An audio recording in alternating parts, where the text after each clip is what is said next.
¿Qué sucede cuando la reunión más poderosa de Estados Unidos se sale repentinamente del guión? Las cámaras graban, los ejecutivos se congelan, cunde el pánico y en cuestión de segundos la ilusión de control comienza a resquebrajarse.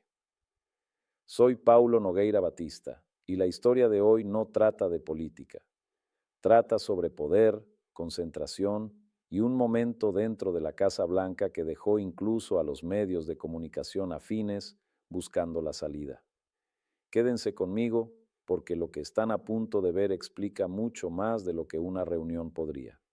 No comienza con gritos ni caos, sino con algo mucho más inquietante. Un momento de tranquilidad dentro del edificio más poderoso de la Tierra, donde todos en la sala conocen el guión, saben que las cámaras están grabando, saben que lo que está en juego es global y sin embargo nadie sabe qué hará el presidente a continuación, porque lo que sucedió en esa sala no fue solo incómodo, no fue solo vergonzoso, fue revelador de una manera que te revuelve el estómago si prestas atención. Mientras Donald Trump se sentaba frente a ejecutivos petroleros en lo que se suponía sería una exhibición coreografiada y controlada de poder y competencia, se convirtió en un colapso a cámara lenta de concentración, disciplina e instinto presidencial. Ese tipo de momento genera pavor porque no se puede manipular, no se puede editar en tiempo real y no se puede culpar a nadie más. Y desde los primeros minutos se podía sentir cómo se desvanecía. Los elogios dispersos, la fijación en la fuerza, la autocomplacencia repetitiva, la forma en que cada frase se volvía hacia él mismo como si el gobierno, la diplomacia, la economía e incluso el conflicto global fueran solo accesorios en una actuación diseñada para alimentar su ego. Y esto no era un mitin, esto no era un escenario de campaña con simpatizantes entusiastas dispuestos a llenar los vacíos. Esta era una sala llena de ejecutivos, funcionarios y cámaras esperando coherencia, esperando liderazgo, esperando un presidente capaz de mantener el rumbo el tiempo suficiente para transmitir un mensaje que importara. Y en cambio, lo que obtuvieron fue un hombre a la deriva, improvisando, contradiciéndose, recurriendo a extrañas metáforas militares sobre armadas y oleadas, hablando de Venezuela como si estuviera conquistada e irresuelta al mismo tiempo, declarando la victoria mientras insinuaba fuerza, proyectando dominio mientras sonaba confundido. Y todo esto sucediendo frente a personas que entendían exactamente lo que estaba en juego financiera, política e históricamente. Porque esta reunión no se trataba de patriotismo ni de seguridad, se trataba de dinero, poder y acceso. Sobre corporaciones posicionándose para beneficiarse de la inestabilidad geopolítica y Trump absorbiendo su aprobación como oxígeno, sonriendo ante sus elogios, regodeándose en los halagos, perdiendo el hilo de lo que se suponía que debía decir. Y fue entonces cuando la primera grieta se volvió imposible de ignorar porque Marco Rubio, sentado cerca, hizo algo que ningún funcionario del gabinete quiere hacer frente a la Cámara. Intervino deslizando discretamente una nota hacia el presidente, no como una sugerencia política ni como un ajuste estratégico, sino como una redirección básica, un recordatorio para volver al guión, para avanzar la reunión, para centrarse. Y la reacción de Trump a esa nota lo decía todo. La confusión, la irritación, la lectura pública en voz alta, la necesidad de reafirmar su dominio incluso cuando revelaba que había perdido su lugar, convirtiendo lo que debería haber sido una transición fluida en un espectáculo incómodo. Y mientras los ejecutivos intentaban reanudar la conversación sobre las cifras de producción y las operaciones sobre el terreno, la atención de Trump vagaba visiblemente, su lenguaje corporal inquieto, sus ojos vagando, su mente en otra parte, como si el contenido lo aburriera ahora que los elogios habían disminuido. Y aquí es donde el momento pasó de incómodo a alarmante, porque el liderazgo a este nivel no se trata de carisma ni bravuconería, se trata de un enfoque sostenido, de comprender las consecuencias, de escuchar lo suficiente para tomar decisiones que no deriven en desastre. Y sin embargo, ahí estaba el presidente de Estados Unidos desconectando mentalmente de una reunión que trataba sobre energía internacional, sanciones e influencia geopolítica. Y entonces, sorprendentemente, hizo lo que nadie en esa sala podría haber predicho o detenido. Se levantó en medio de la reunión, en medio de sus comentarios, en medio de la cámara y decidió deambular, anunciando su intención de ir a ver el salón de baile, como si la decoración de la gira fuera de repente más importante que la discusión que se desarrollaba a su alrededor.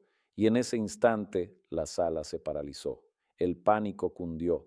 Los ejecutivos intercambiaron miradas y los espectadores que miraban desde casa sintieron esa punzada de incredulidad porque esto no era una broma. Esto no era un comentario casual, era un presidente abandonando la reunión que había convocado en vivo por un capricho personal, y el simbolismo no podría haber sido más nítido si hubiera estado guionado, el hombre más poderoso del mundo interrumpiendo una seria discusión política para admirar una sala, un salón construido y financiado por los mismos intereses que estaban sentados frente a él. Intereses cuya riqueza crecería mientras él permaneciera favorable, dócil, distraído y ansioso por aplausos, y mientras Trump se alejaba, maravillándose con la vista, comentando sobre el espacio, permitiéndose autocomplacer por lo hermoso que era. Fox News hizo algo extraordinariamente raro. Cortaron, no por juicio editorial, sino porque el momento era demasiado dañino para transmitirlo sin interrupciones, demasiado difícil de defender, demasiado obviamente fuera de los límites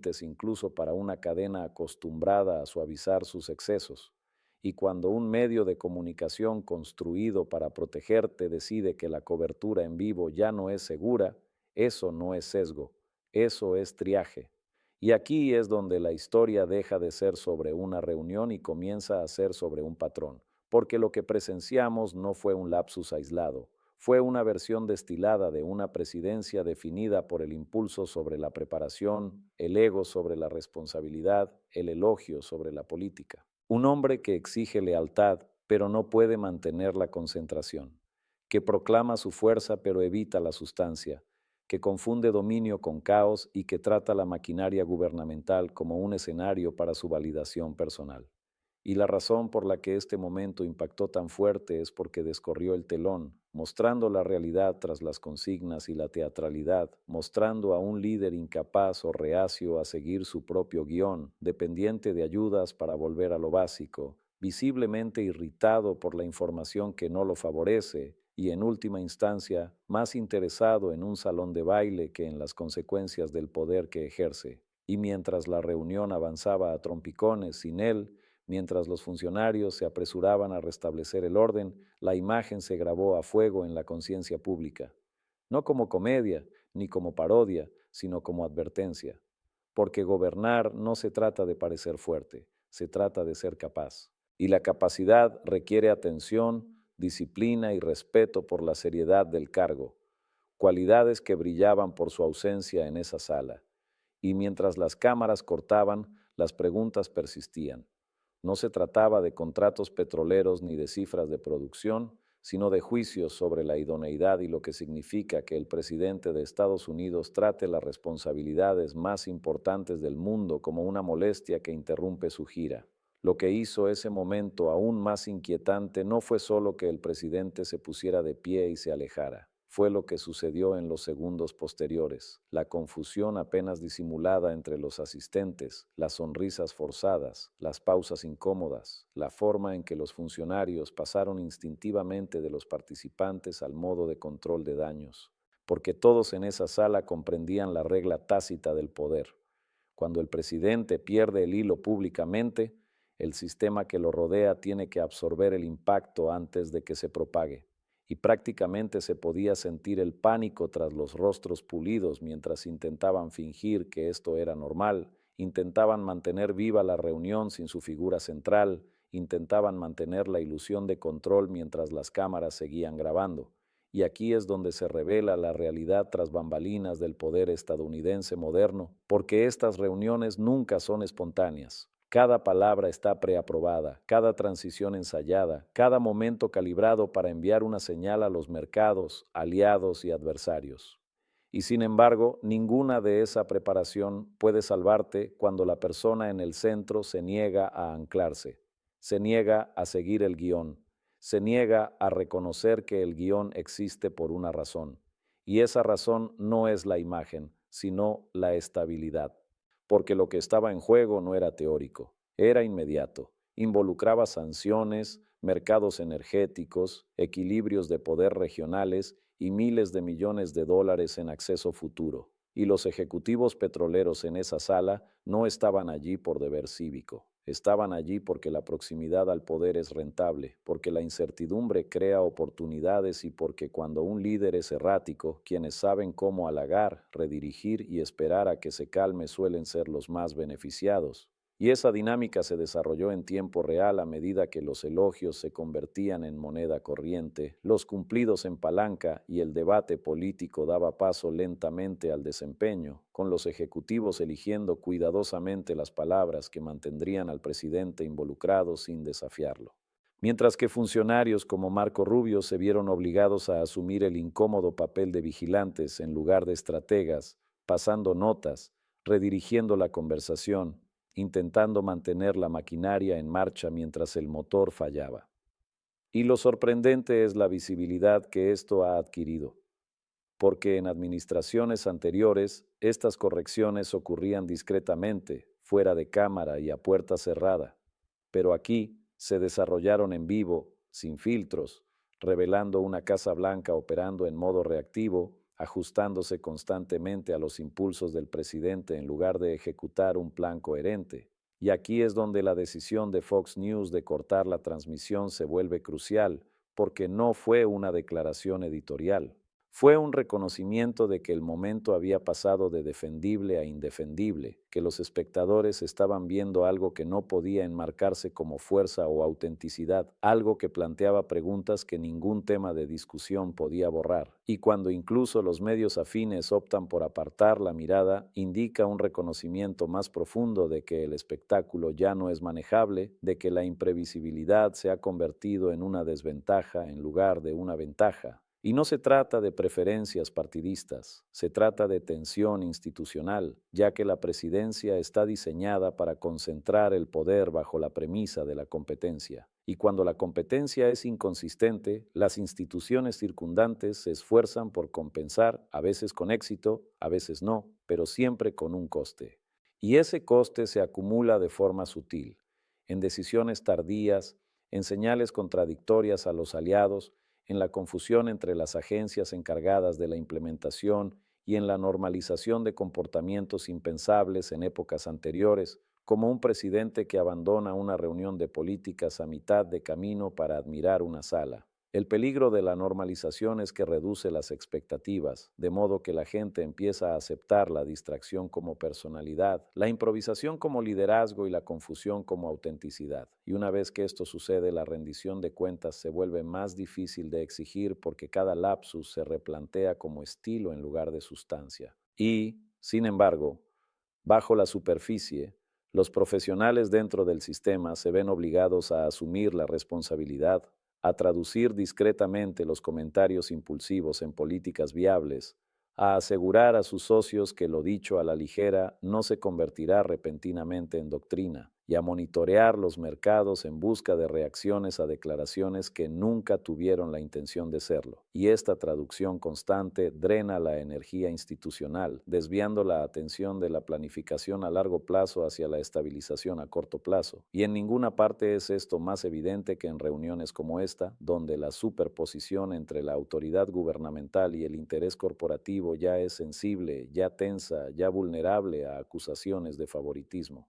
Porque cuando los ejecutivos elogian al presidente y éste responde con acceso, calidez y visible aprecio, se refuerza la percepción de que la influencia es transaccional, que la proximidad compra favores y que los resultados de las políticas se determinan menos por el interés público que por la relación personal. Y esta percepción no requiere corrupción para ser perjudicial, solo requiere ambigüedad, porque la confianza en las instituciones depende de la creencia de que las decisiones se toman mediante procesos, no impulsos, mediante análisis, no aplausos, y cuando los espectadores ven a un presidente más motivado por los elogios que por las sesiones informativas, más atento a la escenografía que a la sustancia, esa confianza se erosiona, no drásticamente, no de la noche a la mañana, sino de forma constante, y las consecuencias se extienden más allá de una sola administración, porque todo futuro líder hereda un sistema moldeado por precedentes.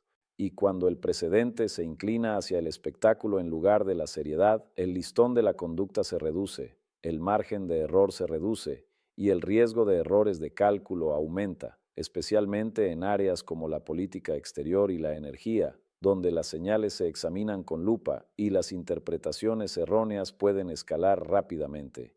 Y es por eso que momentos como este resuenan mucho más allá del ciclo informativo, porque cristalizan preocupaciones más amplias sobre la atención, la disciplina y la capacidad de gestionar la complejidad. Preocupaciones que no pueden descartarse como ataques políticos cuando son visibles, documentadas y respondidas en tiempo real tanto por aliados como por críticos. Y a medida que la reunión finalmente volvía a la normalidad, con asistentes guiando la conversación y los ejecutivos volviendo a los comentarios preparados, persistió la impresión de que el verdadero trabajo giraba en torno al presidente y no a través de él, de que la gobernanza se había convertido en un ejercicio de contención en lugar de liderazgo, y que el aspecto más revelador de la jornada no fue una sola declaración o insinuación política, sino el discreto reconocimiento por parte de todos los involucrados de que la imprevisibilidad se había convertido en la característica distintiva de la sala, una característica que debe gestionarse, mitigarse y soportarse en lugar de abordarse directamente. Y ese reconocimiento, más que cualquier titular o clip, es lo que hace que este momento sea tan significativo, ya que muestra un sistema que se adapta a la inestabilidad en lugar de corregirla, y la adaptación sin corrección siempre tiene un precio. A medida que las cámaras avanzaban y los titulares comenzaban a cristalizarse, la historia más trascendental se desarrolló fuera de la pantalla en los cálculos silenciosos de quienes se encargaban de proteger el poder en lugar de cuestionarlo. Porque momentos como este obligan a todos los actores en la órbita de la presidencia a tomar una decisión, no públicamente, sino internamente, sobre hasta dónde están dispuestos a llegar para preservar la continuidad. Y ahí es donde figuras como J. D. Vance y Marco Rubio se convierten menos en políticos individuales y más en casos de estudio de supervivencia institucional, navegando por un delicado equilibrio entre lealtad y responsabilidad, visibilidad y discreción, sabiendo que toda intervención corre el riesgo de una reacción violenta y todo silencio corre el riesgo de complicidad. Y en esa tensión se puede ver cómo la gobernanza moderna se inclina en torno a la personalidad, cómo los asesores y aliados aprenden a anticipar los desvíos, cómo se preparan para la imprevisibilidad no corrigiéndola, sino amortiguando su impacto. Elaboran declaraciones, redirigen las conversaciones, suavizan las reacciones y presentan las disrupciones como excentricidades en lugar de señales de advertencia. Porque en un entorno polarizado, el miedo a empoderar a los oponentes a menudo supera el impulso de afrontar los problemas internos. Y aquí es donde el ecosistema mediático desempeña su papel, amplificando o silenciando momentos según la alineación, moldeando narrativas que tranquilizan a algunas audiencias mientras alarman a otras. Y sin embargo, incluso dentro de ese ecosistema existen límites, umbrales, más allá de los cuales la contención falla. Y el corte de un medio amigo señaló que se había cruzado uno de esos umbrales, que el momento ya no podía enmarcarse como autenticidad o fortaleza sin forzar la credibilidad irreparablemente.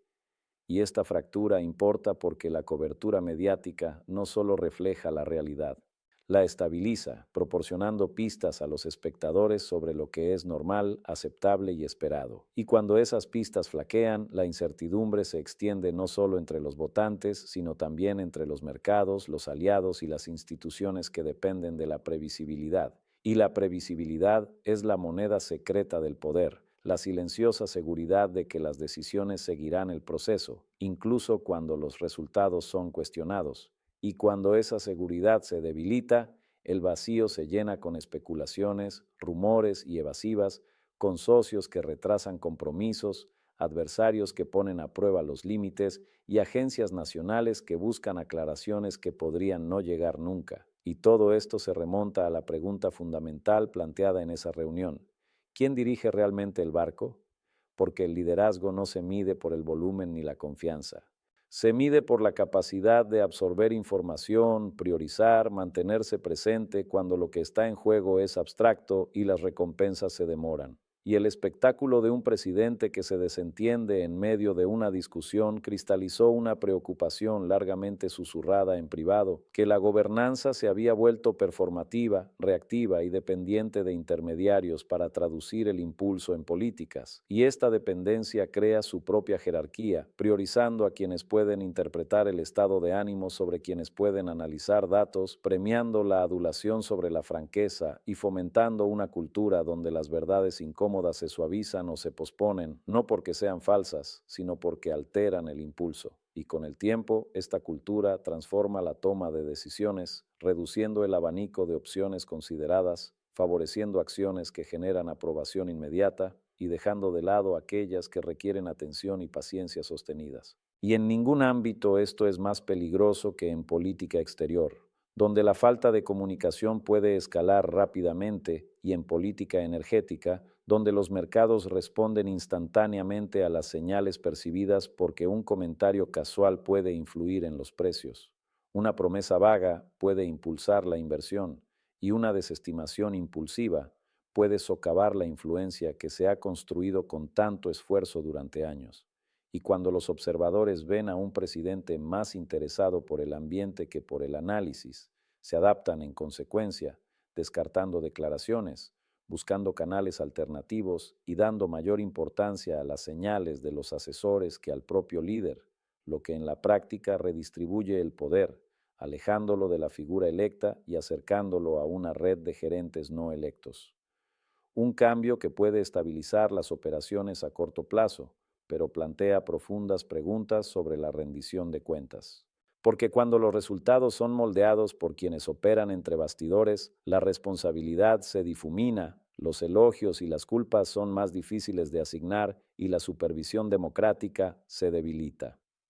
Y esta difusión no es teórica, se manifiesta en decisiones reales sobre quién tiene acceso, a quién se devuelven las llamadas, qué memorandos se leen y qué advertencias se ignoran. La reunión con ejecutivos petroleros expuso esta dinámica con una claridad inusual, mostrando cómo los elogios abren puertas, cómo la proximidad amplifica la influencia y cómo la distracción crea espacio para quienes están dispuestos a ocuparlo. Y aunque quienes defienden la idea puedan argumentar que así es simplemente como funciona la política, la diferencia radica en el grado, en la visibilidad del proceso y en la erosión de las normas diseñadas para evitar que los impulsos personales eclipsen el interés público. Porque las normas existen no para limitar la personalidad, sino para proteger la estabilidad, para garantizar que el inmenso poder de la presidencia se ejerza deliberadamente y no impulsivamente. Y cuando esas normas se debilitan, el sistema se vuelve más frágil, menos resistente a las crisis y más vulnerable a los errores de cálculo. Y esta vulnerabilidad no se anuncia con alarmas de crisis, se acumula silenciosamente en reuniones que se desvían, en notas que pasan de una mesa a otra, en cámaras que se cortan y en la decisión colectiva de pasar página en lugar de confrontar. Y mientras los comentaristas debatían la imagen y los partidarios argumentaban la intención, la cuestión más profunda seguía sin resolverse. Si las instituciones diseñadas para apoyar el liderazgo ahora compensaban su ausencia, y si esa compensación podía continuar indefinidamente sin costo, porque la historia sugiere que no puede, que los sistemas, forzados a absorber la imprevisibilidad, eventualmente llegan a un punto de quiebre no por un solo momento, sino por la normalización de muchos. Y la reunión que comenzó como una exhibición rutinaria de autoridad terminó como un símbolo de esa normalización, una instantánea del poder adaptándose a la distracción. Y la pregunta que deja atrás no es sobre política, sino sobre la gobernanza misma, sobre si un sistema puede seguir siendo efectivo cuando la presencia se vuelve opcional, el enfoque intermitente y el espectáculo un sustituto de la administración. Y aquí es donde finalmente aterriza la historia, no en la indignación o la burla, sino en una comprensión más silenciosa e inquietante sobre cómo se ve el poder cuando la atención se fractura y la responsabilidad se difunde. Porque la presidencia no es un concurso de personalidades ni un escenario para la afirmación constante. Es un trabajo que exige una presencia sostenida incluso cuando la sala es aburrida, incluso cuando la sesión informativa es repetitiva, incluso cuando los aplausos se desvanecen. Y cuando un líder trata esos momentos como opcionales, el precio no se paga en titulares, se paga en confianza, en claridad y en la lenta erosión de las expectativas democráticas. Porque los ciudadanos no solo eligen a una persona, sino que confían en un cargo, y ese cargo conlleva obligaciones que van más allá de la comodidad o el impulso personal. Y lo que esa reunión reveló, más que cualquier postura política o tema de conversación, fue una brecha entre la gravedad del rol y el comportamiento mostrado. Una brecha que las instituciones pueden gestionar por un tiempo, pero no pueden eliminar porque ninguna cantidad de personal, guión o encuadre mediático puede sustituir por completo la participación de los altos mandos.